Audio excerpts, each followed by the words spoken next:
పూర్తి గడ్డమైన చాలా మంది ఉన్నారు.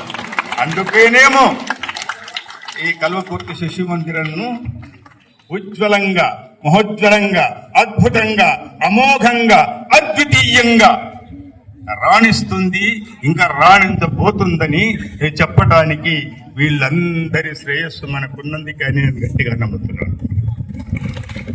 చివరిగా చాలా మంది ఇంకా పెద్దలు ఉన్నారు, నాకు మాట్లాడాలి, వాళ్ళ మాటలు వినాలని నోరు మాట్లాడుతుంది.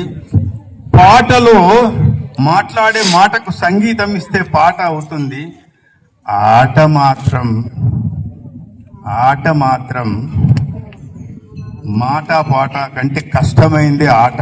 ఎందుకో తెలుసా?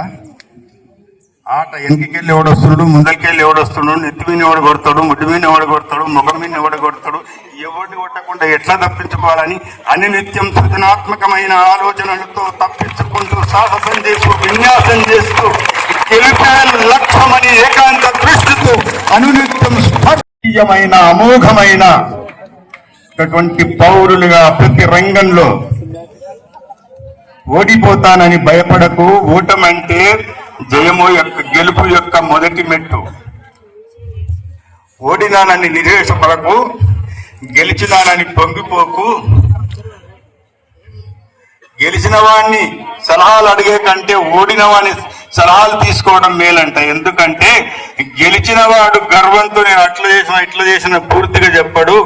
ఓడినవాడు ఎప్పుడెప్పుడు ఓడిపోయిండు, ఎట్లా ఓడిపోయిండు, ఎందుకు ఓడిపోయిండు, యావత్ ప్రపంచ మానవాళికి మార్గదర్శనం చేయగలిగినటువంటి సంస్కృతి, సనాతన ధర్మ పరంపర కలిగిన భారతీయులమైనందుకు మనం ఎంతో గర్వపడాలి. We must be very proud because we are Indians. అది లేదు ఇది లేదు వానుకుంది నాకు లేనిది కాదు, నీ తాను అమోఘం ఉంది, అది దాగి ఉంది, నీలో ఉన్నదాన్ని బయటికి తీసేది ఈ సరస్వతి శిశు మందిరాలు, ఈ అమోఘం. కాబట్టి వారు బాగా చెప్పారు, ఈ భారతదేశానికి అమోఘమైనటువంటి అద్వితీయమైనటువంటి భవిష్యత్తు ఉంది, మనకు కనబడుతుంది. ఎందుకో తెలుసా? ఏ దేశం ఎగినా ఎక్కడ ఉన్న వారు అన్నారు, ఇది పరాయి దేశం కాదు, డ్యూటీ మైండెడ్. ప్రతి అనుక్షణంలో చేసే కర్మలో ధర్మాన్ని పాటించేటటువంటి మస్తిష్కం కలిగినటువంటి మేధస్సు ఈ భారతీయునికి ఉంది. ఇది నాది అనేటటువంటి భావజాలం కలిగి మస్తిష్కం కలిగి పనిచేసేటటువంటి మనస్తత్వము మన భారతీయుల ఎన్డీఏలో ఉంది. That's why the entire world gets the notion Indians are very blessed, and with their impeccable integrity we can hold them for the development of our country.